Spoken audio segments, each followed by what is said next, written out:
네, 오늘은 들어보셨을 모르겠지만 친족 상도례라는 게 있어요. 배우자, 가족 간에는 일정 부분의 범죄에 있어서는 형을 면제하거나 할 수 있는 제도가 있는데 재밌는 주제인 것 같아서 친족 상도례가 어떤 건지 또 어떤 때 적용이 될 수 있는지 이런 거를 좀 설명드리도록 하겠습니다.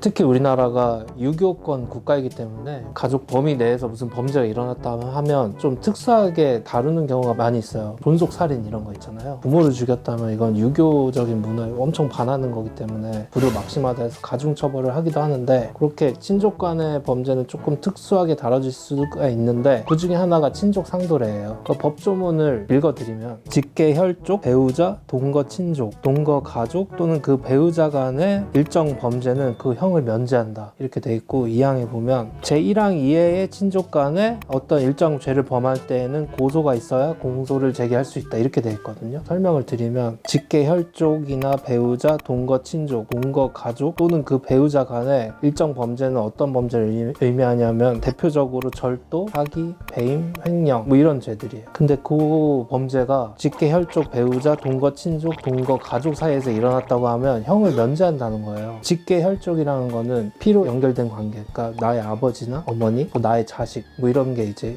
직계 혈족 관계고, 그 동거 친족이라는 거는 같이 살고 있는데 친족이야. 친족은 대충 얘기하면 내가 알고 있는 친척들, 사촌 동생 이런 사람들, 이런 친척들인 경우에는 같이 살고 있는 친척들, 그런 동거 친족. 동거 가족들 사이에서는 절도 같은 범죄가 일어나도 형을 면제한다는 거예요. 제가 아버지 지갑에서 10,000원을 빼와서 몰래 소주를 사 먹는 행위는 절도예요. 절도. 아버지가 남이라면 형사가 지나가다가 미성년자가 소주를 먹는 거 보고 너 이 돈이 어디서 났냐, 나 아버지 지갑에서 몰래 빼왔어요 하면 넌 절도범이야 하면서 체포할 수 없다는 거예요. 약간 요즘 시대에 안 맞거나 이상한 경우가 있을 수 있어요. 원수보다도 못한 사이에서 혼인만 유지되고 있는데 별거를 하고 있다고 쳐요. 근데 내가 처의 집에 가가지고 처에 뭘 가지고 왔어요. 절도가 될 수 있는데 이게 법정 혼인 관계면은 친족 상도례가 적용돼서 형을 면제하게 돼 있거든요. 처벌을 받지 않아요. 내 배우자의 지갑에 돈이 있다 하는 거는 서슴없이 몰래 빼오셔도 형사처벌은 되지 않는다. 막 훔치시는 건 아닌데 그런 건 마음대로 쓰셔도 법적으로 처벌을 안 당하는 거죠.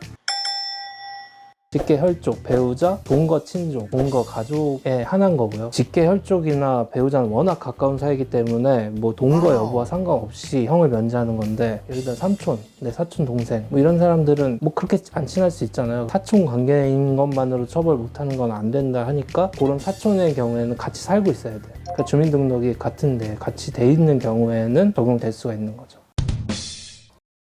사촌인데 같이 살고 있지 않다 하면 그냥 무조건적으로 형을 면제하는 건 아니라 고소가 있어야 공소를 제기할 수 있다 이렇게 되겠거든요. 그러니까 친고죄가 된다는 건데, 친고죄라는 거는 내가 고소하지 않으면 처벌을 못하는 게 친고죄예요. 내가 사촌 동생이랑 같이 살고 있지도 않은데 사촌 동생네 집에 가서 사촌 동생의 장난감을 가지고 왔다 하면 사촌 동생이 고소를 하는 경우에는 내가 절도로 처벌될 수 있는 거죠. 이런 법조문이 과연 이제 현대 사회에서도 적용될 수 있는가는 장단이 있다고 생각하는데, 이걸로 인해서 피해를 보시는 분도 있는 것 같더라고요. 예를 들면 30년간 단 한 번도 찾아오지 않아서 남보다도 못한 사이로 지냈던 아들이 아버지 집에 몰래 들어와서 금 같은 걸 가져간 거예요. 그러면 사실 남이 가져간 거나 마찬가지인데 아들이란 이유로 고소도 할 수 없고 처벌도 할 수 없고 이런 경우를 본 적이 있는 것 같고, 같이 살고 있는 며느리가 시어머니 내가 어디 투자할 건데 시험을 투자하세요 해서 사기를 친 거예요.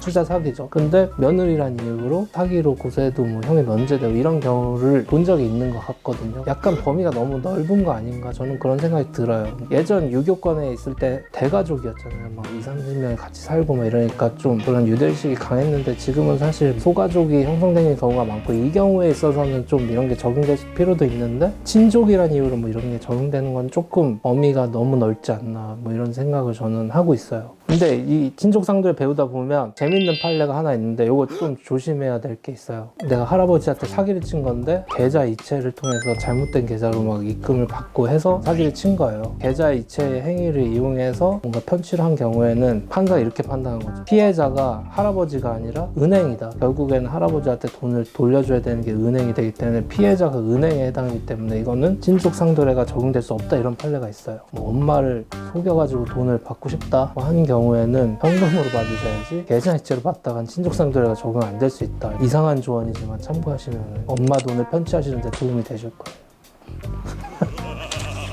친족 상도례에 대해서 말씀을 드렸는데 사기, 공갈, 횡령, 배임 이런 데는 친족 상도례가 적용될 수 있어서 배우자, 직계, 혈족, 동거, 친족, 동거, 가족 사이에서는 그런 범죄가 저질러진 경우에는 형이 면제될 수 있다. 중요한 건 강도죄나 손괴죄에서는 친족 상도례가 적용되지 않는다. 엄마를 때리면서 돈을 뺏어내면 강도로 처벌되는 건 똑같다. 엄마 돈을 갖고 싶으면 사기나 절도를 하셔야지 강도를 하셔는 안 된다. 재밌는 결론이 될 수 있다고 하겠습니다.